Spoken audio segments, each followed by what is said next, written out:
in 10 minutes. Yesterday's target's over.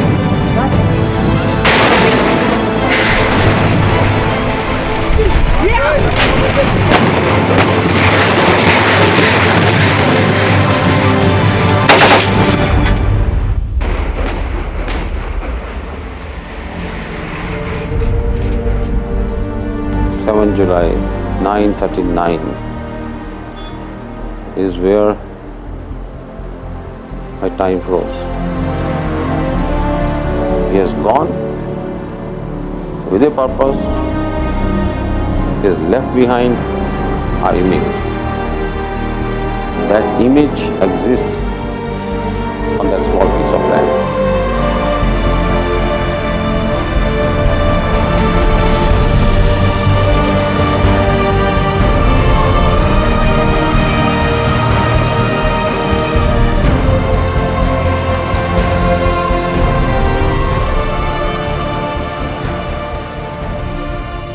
मैं और नैयर साहब उसको गए थे सी ऑफ करने के लिए and that was the last glimpse जो मेरे को है कि black and white T shirt पहनी हुई थी। उसकी एक आदत थी कि अगर वो जाता था तो वो कभी पीछे मुड़ के नहीं देखता था। मेरे पास वही लास्ट ग्लिम्प्स है उसका। और जब उसका ये हो गया सब कुछ तो मैंने किसी को ना बॉडी नहीं देखने दी थी। मुझे था कि जिस तरह से मैंने उसको भेजा मैं सारी लाइफ उसको ऐसे ही लेके रखना चाहती हूँ।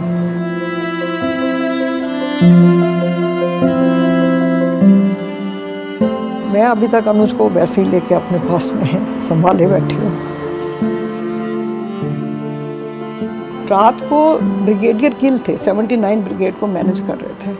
उन्होंने 6 तारीख रात को मुझे फ़ोन किया कि ma'am Anuj is going for a serious operation, I have just said good luck to him. मैंने कहा सर उसके पास सब कुछ है, मतलब मुझे इतना ही पता था बुलेट प्रूफ जैकेट या शूज़ या हाँ। उन्होंने कहा I have seen everything is okay. मुझे टिम्मी ने फ़ोन किया कि अनुज कहता है मुझे 100 मीटर का जो एरिया है सिर्फ उसको खंगालना होता है कि कहीं उसमें कोई टेररिस्ट तो नहीं है। तो मैंने ऐसे मजाक में कहा, मैं कि अनुज जब बचपन में था तो मेरी भी सारी चीज़ें ढूंढ देता था, मजाक में, चाहे मेरे पर्स में से निकालना है कुछ करना है तो वो कर लेता था। मैंने कहा वो तो उसके लिए बड़ी बात नहीं है, तो मैं रिलैक्स हो गई। पर ये नहीं पता था कि वो कौन से सीरियस ऑपरेशन में था। 3 बंकर ले चुका था, 4था बंकर लेना था और बंकर के अंदर बैठ के उसने जो यार सुभाष करके एक कोई सोल्जर था उसको कहा कि मुझे भूख लगी है, कुछ खाने को है। तो उन्होंने कहा कि फ्रोज़न पूरियाँ हैं। उन्होंने कहा मैं फ्रोज़न पूरियाँ नहीं खाता। उन्होंने कहा बिस्किट खा लो सर। तो 2-3 बिस्किट खाए, एक सिगरेट पिया उसने, मुझे ये भी नहीं पता था वो सिगरेट पीता है।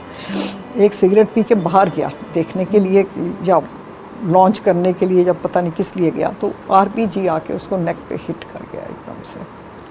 पर उससे पहले भी उसकी सारी प्लेटून ऑलमोस्ट ख़त्म हो चुकी थी।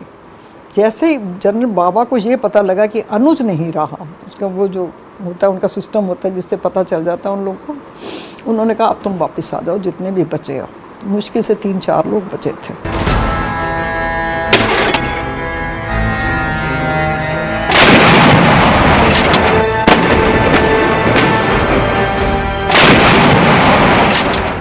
सुबह सुबह हमारा डॉग था वो गुम हो गया था। तो मैंने नैयर साहब को कहा, मैंने कहा नॉटी गुम हो गया कि ये ना हो अनुज को कुछ हो जाए।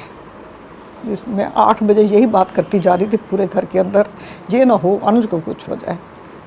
तब तक कुछ हुआ नहीं था, पर अनुज को 5:20 पे हो चुका था। हमें इन्फॉर्मेशन नहीं आई थी।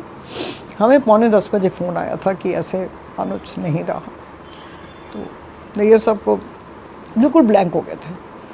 थोड़ी देर के बाद उन्होंने अपना ये हाथ उठा के दीवार पे मारा जोर से। पूरा टाइम वो पट्टी बांधे रहे उस पर। वो उनकी फ्रस्ट्रेशन थी या उनका प्राउड था कि मेरा बेटा कुछ करके गया है। पर कहते वो यही थे कि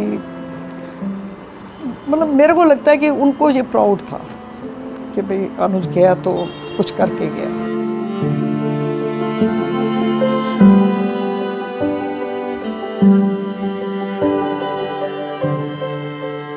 शादी के लिए तैयार था अनुज ने सर आर्मी पब्लिक स्कूल में 95 में, ये 93 में गया ना, तो 95 में ये गया। ये हर बार जब आता था तो वहाँ जाता था आर्मी पब्लिक स्कूल।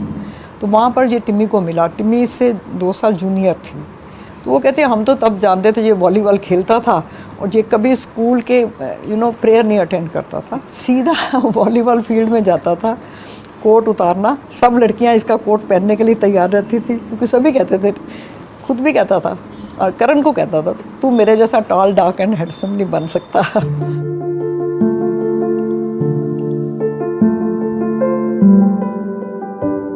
फिर 95 में गया तो ये लोग मिले आपस में, तो शायद डिफेंस क्लब में मिले और मेरे को इसने वहाँ से फ़ोन किया एनडीए से, मम्मी आपको ना टिमी मिलने आएगी। मैं क्या अनुज तू सीरियस है? मैंने अभी कोर्स में नहीं कंप्लीट हुआ, तू सीरियस है? कहता आप मिल लो। आप सोचो हमारे घर में एक 17 साल की लड़की अपने आप ही अपना रिश्ता लेके आ गई। मैंने दरवाज़ा खोला, टिमी मैडम ने एंटर किया, आई एम टिमी, आइए जी। तो उसने सारा दिन हमारे साथ स्पेंड किया, हमें भी अच्छा लगा सब कुछ। फिर इसने कहा कि पहले आप देख लो, पर कुछ देखने को कुछ ऐसी बात थी ही नहीं। तो इनका इसके बाद फिर ये तो होता नहीं था, वो हमारे यहाँ आती थी फिर भी। और फिर इनकी एंगेजमेंट कर दी 98 में, हमने 11 अप्रैल को एंगेजमेंट की थी, उसकी कुछ फ़ोटोग्राफ्स हैं हमारे पास। उसके बाद फिर शादी डिसाइड कर दी, पर शादी हुई नहीं, जबकि हमें लगता था कि इनको कोई अलग नहीं कर सकता, पर हो नहीं पाया।